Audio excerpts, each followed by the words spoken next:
Hi everybody, welcome to my 4-month update after having HSCT for MS. I have to apologise because I'm a wee bit late. I haven't really got an excuse for that, more that I've just been spending my time recovering and taking it easy really, and also the days when I do my updates on YouTube I do try and put a little bit of kind of makeup on and get my hair done and get dressed. So I've had lots of days where I haven't had makeup on and I haven't had my hair, as little as there is, done, and I haven't got dressed. So I thought this would be a nice time to do it. This is especially a good time because I'm currently in the car, as you can see. We're on holiday in the Pennines,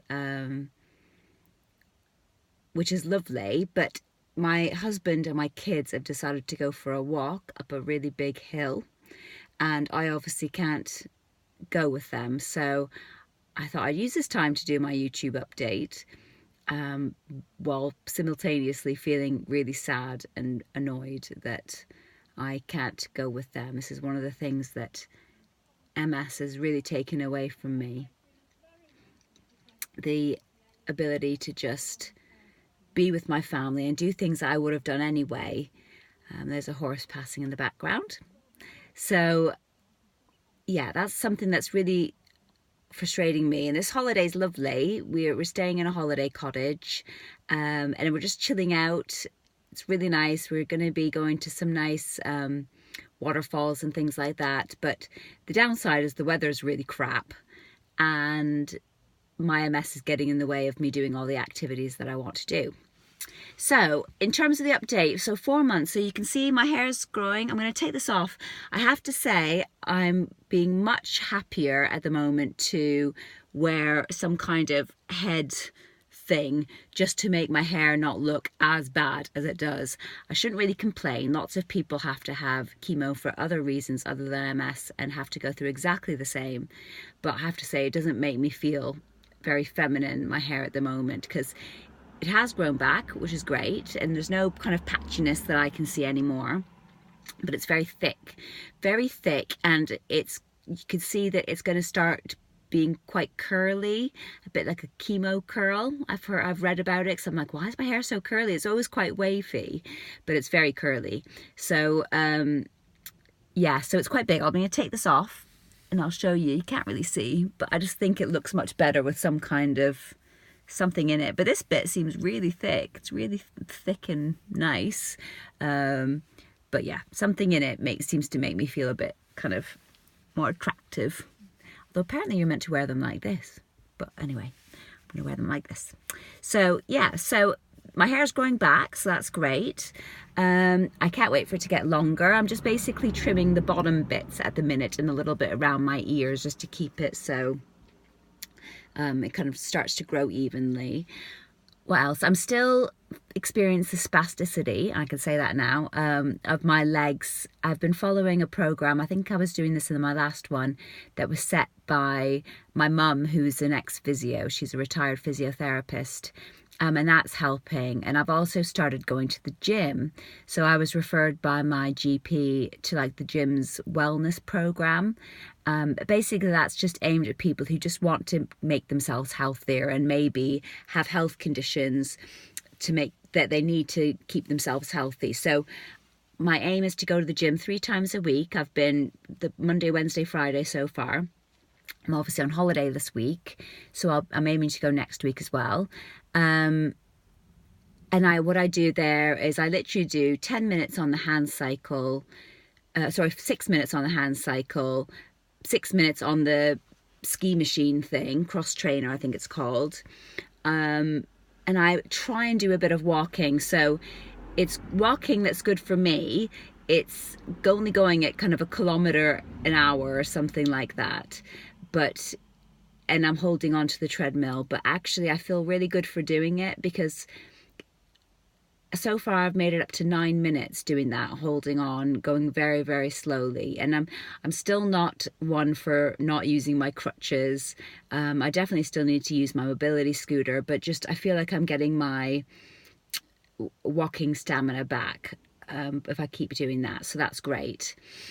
And I also do some hand weights, sorry, some weights on my legs and my hands. So I'm just trying to keep everything that when they asked what my aims were, I kind of said just to really tone up. I'm very conscious that my bones might be quite brittle as a result of the chemo. I'll talk a bit more in terms of my hormones. So I wanted to keep my bones nice and strong. My muscles nice and strong, so my bones stay nice and strong. So I'm aiming to do that. So yeah, watch the space. So hopefully keep going 3 times a week. That's my aim. And I find if I put it in my diary for Monday, Wednesday, Friday, and put a time in my diary, then I actually stick to it almost like an appointment. So I'm pleased for doing that. And in the long run, I'd like to start maybe doing some water aerobics or something, or just some kind of exercise in the water, like walking against the water or things like that, just to help me with my mobility in the water as well. In terms of the hormones, I did get a hormone check and it did show that the chemotherapy has affected my hormones. So for people who haven't seen it, I've been having hot flushes since I came out of the hospital and just generally feeling maybe a bit crabby and stuff. So I kind of thought, I wonder if it's affected my hormones. And I hadn't had a period, sorry for too much information, and they said, yes, it's because the hormones have been affected. Which is okay. I mean, they said it could affect my fertility, and I don't want more children. I've already got 2, but it's just the side effects of the hot flushes that I don't like. So I've actually been started on some HRT, which I'm pleased about because that's meant to keep your bones strong if possible. And also in time will hopefully help to reduce the hot flushes. I've only been on it for about 5 days or something so far, so fingers crossed that will continue to help. I'm not having any bad reactions at the minute. So yeah, that's kind of about it. What else? I can't really think of anything else to discuss, really. Just keeping on going. I have been having some problems with my medicine, trying to get the doctors to prescribe it and blah blah blah, but that's just an ongoing battle between my neurologist and my GP. People just not discussing things with each other when they should do. So I'm kind of in the middle of it all. I just wish that kind of thing would be easier because I've almost have enough issues to think about. In terms of the tiredness, I'd say I'm tired because the spasticity is affecting my sleep. But one of the things I think has improved somewhat is the fatigue levels. That kind of head hanging, I can't even move my arms type fatigue where you can't talk. I still get that, don't get me wrong, but it just doesn't seem to be as bad. And whether it's because I've been resting more, I don't know. But luckily that seems to have improved. Things like the word finding, that's definitely still there.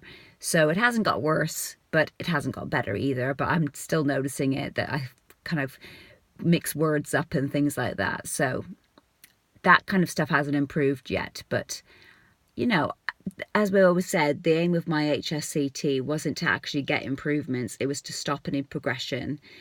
Apart from the spasticity, which I've been reading a lot about it. Apparently lots of people get this sore muscle spasticity after the chemo for several months. Apart from that, there hasn't really been a deterioration because that's what's affecting my walking and things. So I'm pleased with how things are going. I don't regret doing it still, and kind of fingers crossed like it'll just keep improving. And I hope that by doing these exercises I'll be able to kind of